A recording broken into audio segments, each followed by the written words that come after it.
So hi, it's Dave Stevens, and I'm going to talk with my good friend Arran Smith. We're going to have a look at the new Sensory Readable software and just have a chat, really. And Arran's seen it a few weeks back, but we're going to go into it a little bit more detail. And so I'm going to share my desktop.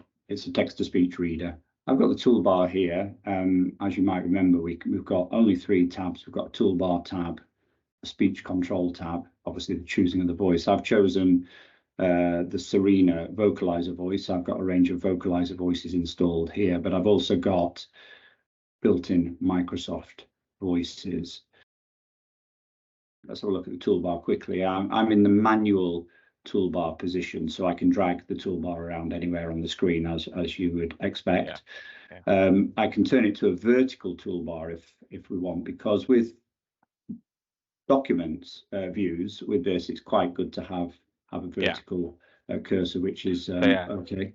I think it's just interesting for people watching as well that you noticed earlier it was a smaller toolbar. That wasn't because you changed it from a vertical one. It's because actually you're in Microsoft Word. That's right, isn't it?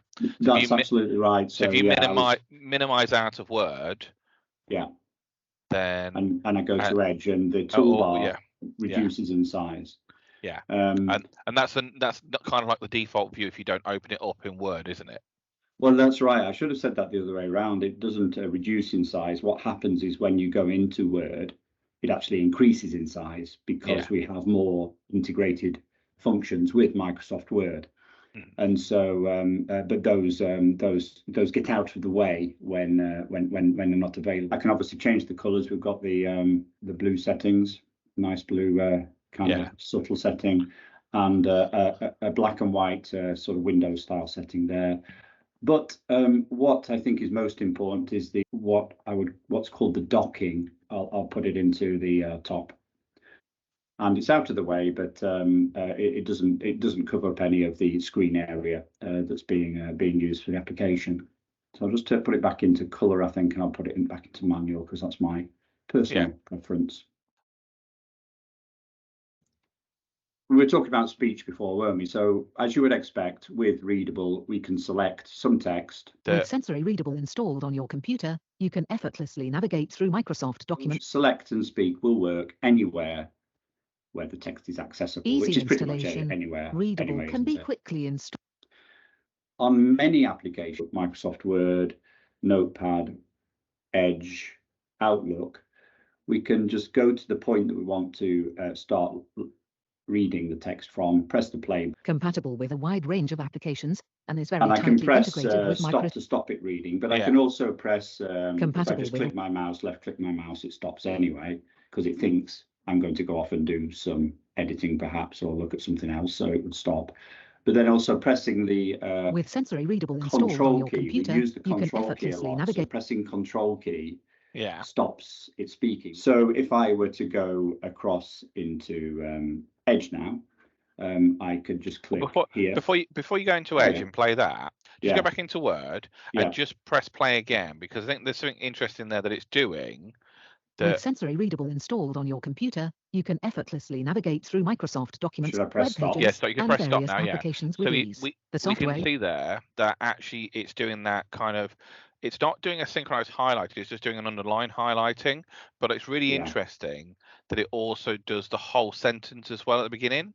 Yeah. Which actually is very different to other screen readers or text-to-speech engine. So is that default setup like that, or is have you changed that? We can change it, but it is a default highlighting. So if we go into the speech section here, we have something called underline color.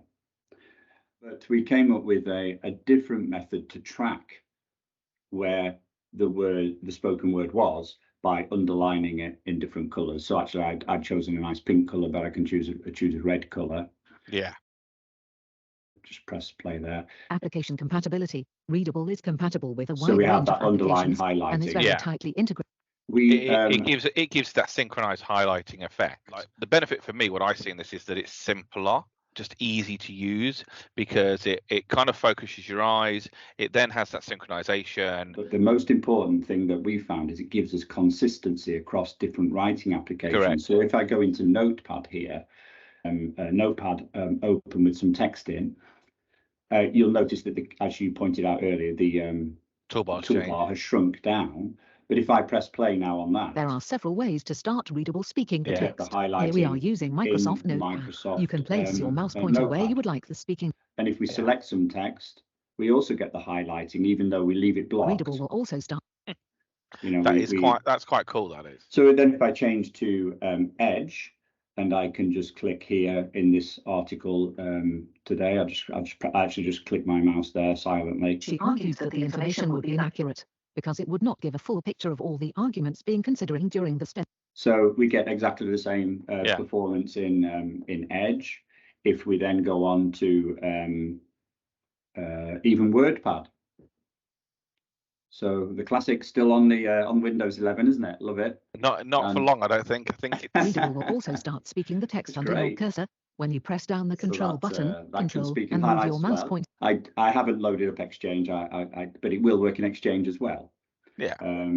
So you can have emails sort of spoken. If we just go back to the settings, thinking about that, and if we look at the color ranges, we can do custom colors, and we've got some very light colors here because you might only want a very small essence of tracking, or you might actually just want to have white and have effectively no tracking.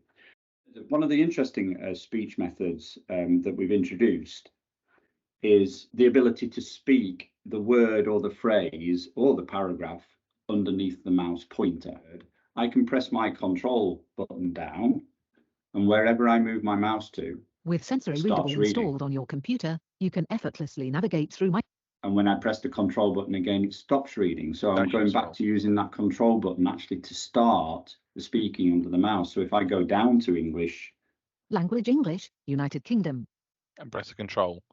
That is actually quite useful. Now, the second button on the toolbar is used to control the amount of speech that occurs when we press the control button down. This is what we call the hovering. So we could just have it speaking a single word.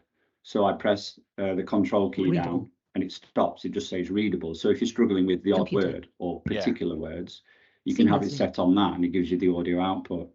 We can have line hover. I prefer to have it on block hover, and a block would be a sentence or a block of text. We try and determine what that would be. And if you have it set on the bottom one, it just starts reading and carries on till the end of the document. Now, what we realized actually with the hover on things like web pages, of course, you're scanning down and you've got lots of images, you've got lots of kind of alternative hyperlinks to read from, you've got lots of adverts dotted around, but you only want to speak when you get to something that you believe might be of interest, right? You're not going to start reading at the top and wait to the end. You're just going to get too much stuff. So I noticed that this comment 44 minutes ago, I'm quite interested in that. I can just press control. This is interesting because it shows, contrary to what Rishi Sunak was suggesting at PMQs, that Labour. Now I can decide it's not interesting, and I can carry on and I can keep scanning down. I go, oh, that's interesting. Let's listen to Captain Hindsight. I was intrigued that at PMQs the Prime Minister denigrated Keir Starmer as Captain Hindsight. This was Boris Johnson's favourite jibe. So it gives the ability to turn the speech on and off very quickly underneath the mouse at the point you're at, because your mouse is going to be at the point or near to the point that you're interested in, maybe having more information or listening to. And of course, we could just turn it on to document read. Yeah, just read everything. We just read everything. So if I just start there, just press control. Sensitive rivers with sewage. The amendments, drafted by see how it nudged are itself coming up? before the Lords either today or next Wednesday. They are aimed at getting rid of nutrient neutrality rules, which are part of the EU's Habitats Directive. If the bill passes, it will be the first time England has ripped up an EU-derived environment law. The Green Party peer Jenny Jones plans to force a vote on the amendment to get it permanently deleted. We should look at some of these other buttons, perhaps. Start with the 3 blue ones, then come back to dictation. That's 3 blue ones, the block of blue. Yeah. So this is relating to font in Microsoft Word, and I can increase the font size of a document, and it just increases the whole document. Fairly straightforward. And we can change the font style for the whole document. We're changing the character spacing and the line spacing. We know that can help, but it's doing it for the whole document. If you save this document, it will save it in this layout. So and we can change the paragraph spacing. Now, there's a brilliant feature in Microsoft Word called focus mode that we're activating. Okay. And if I select focus mode, it takes away everything apart from the document away from the screen. And so this means now I can just start to speak from there. With Sensory Readable installed on your computer, you can effortlessly navigate through Microsoft documents. Removes all the distraction, so it's really beneficial. Yeah. Okay. There we go. Thank you. Yeah. The third button of the blue section is more to do with reference tools. And if I just click it, we're looking at spell checking. We're looking at the lookup dictionary function, thesaurus function, and some homophone identification. What we can do is, if we wanted to look up a word, we can press lookup. The research tool. Out of the way. Yeah. The research tool. We link to the research tool. But most importantly, Readable makes this research tool speak. Piece of writing that provides information or acts as a record of events or arrangements. That's really powerful, isn't it? Because that means then we've got now the power of Microsoft and then the power of Readable, which allows us to read stuff as well. A thesaurus entry. Yeah. So we go to the thesaurus, and again, we make those speak. Laptop. Yeah, it's really useful. And we have the ability to show homophones in blue in the document. We've got the red button here because we are linking to voice typing. So this is linking to the fabulous Microsoft speech recognition. Peter Piper picked a peck of pickled pepper. That's quite useful because what that's done is that's just straight away opened up Microsoft Dictation that's built directly into Word. Correct? Correct. So I've done my dictation. And dictation is generally fabulous, isn't it? Yeah. Because it never makes any spelling mistakes, right? So, no, that's right. It's so alluring as a tool, it doesn't make any spelling mistakes. But of course, we do know it sometimes puts the wrong words in, depending how badly I've mumbled or how obscure the word is. But now I can just basically go to here, of course. Peter Piper picked a peck of pickled pepper. And listen back to what I've dictated, and if I'm happy with it, I can move on to the next paragraph. So we know what the spoke does with the settings. What does the AB button do? So the AB is that's the word prediction and auto correction, whether you want to have auto correction in your prediction. So I'll turn that on, and we'll turn auto corrections on as well. So what we're going to get now is when we type here, we get the built-in auto predicting. The built-in powerful suggestions, so we can't beat that, right? Yeah. But Peterborough. Pewter. But Readable makes it speak. That's really powerful, that is. So that then changes it around, because that's the one thing is that, especially if you do have that concept where you're trying to type a word and you can't spell the word, but actually the problem with spell checks is that if you don't know what the word is, you can't even pick the right word.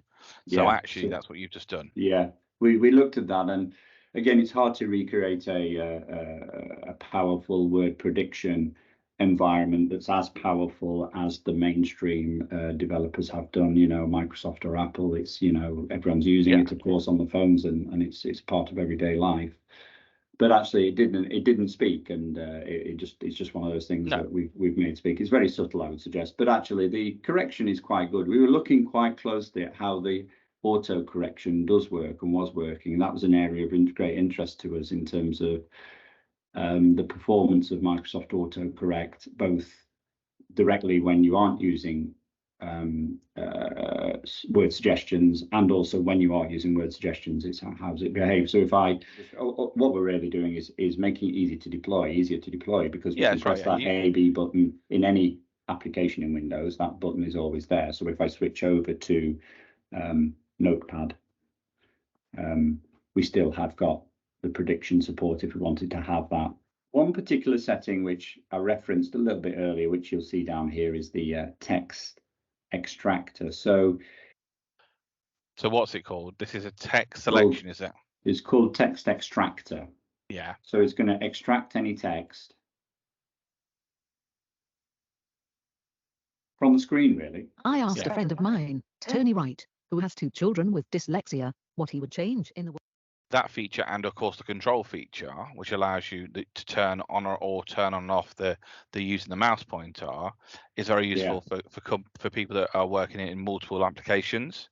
So if you're working in multiple applications, and if you work at a company that's got an older application, it might not have accessible text, and actually what that does is it's taking it away and converting it there and then.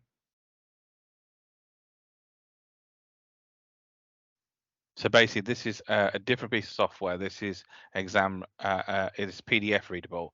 So this basically opens up a PDF and basically makes it accessible and reads out loud. Is that correct?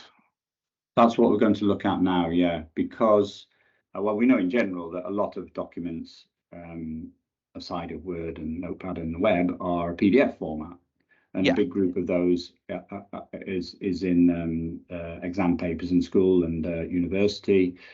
And it happens that you can use a computer reader, which is basically a PDF reader in an exam, in GCSE, A levels. It just can't be connected to the internet. So Sensory PDF, which is included with Readable or could be licensed on its own, that's the thinking, is the way that we can read PDF files in a standalone environment, in an exam environment. Choose answers from the box. Carbon dioxide, chlorophyll, energy. Light mineral ions, water. Plant cells absorb substances from the soil. Plant cells use osmosis to absorb. Here. Yeah. And you can see that we have other programs. We've got a reading ruler. We've got a screen tinter. We've got an ability to save a document or a selection of text to an audio file, as you would expect. If we look at the reading ruler, so we have a ruler. Yeah, it's quite useful, isn't it? We can change the width of the ruler. If I just pull up the settings, I can change how wide that letterbox is. Yeah. And how high it is. We can have it. We've obviously got color settings for the ruler and color settings for the background as well. So you can always turn the background off if you wanted to. Yeah, absolutely. So we could just have it on above and below. Yeah. Or we can have no background. And so I think the task ahead really is to obviously, as always, is to refine the products. Do updates, test. We've got a full training program, a video training package been created by somebody now, so we'll be able to release that full sort of 25 bite-sized videos. So we have got some interactive help file here with embedded videos inside of that. That's all sort of online with embedded videos. So we've done about 30 of those, but in addition to that, we've had a training specialist create some bite-sized videos to put into their portal. So that's an overview of Readable, Arran. And fantastic. I've been playing with it. So if we look at it from my point of view as a severely dyslexic adult, I've been playing with it on and off for the past month now, and it's very intuitive. It's very easy to read. It's very simple. And being a toolbar means that it's got that added functionality that you can have it docked, you can have it floating, it works across multiple screens, and it has them additional functions that are useful for someone like me who is in the Microsoft ecosystem most of the time, but also then in third-party products, maybe in Zoom, maybe in a CRM system that isn't web-based. Actually, that's when this becomes its own. So from a workplace point of view, it's brilliant. But I think also from a school point of view, having this deployed on the school network, having it as a file that's really easy, because it's a very small file, if I remember correctly. Yeah, so it's less than 10 megabytes without the vocalizer voices. Yeah. So to me, that's a really simple concept from an IT point of view. It's really simple, really easy, quick to install, quick to download. So actually, from an education point of view, it's really powerful. I think we're going to see great things with this. I think our education provider, education customers will be really we'll see the power in it, the benefit in it.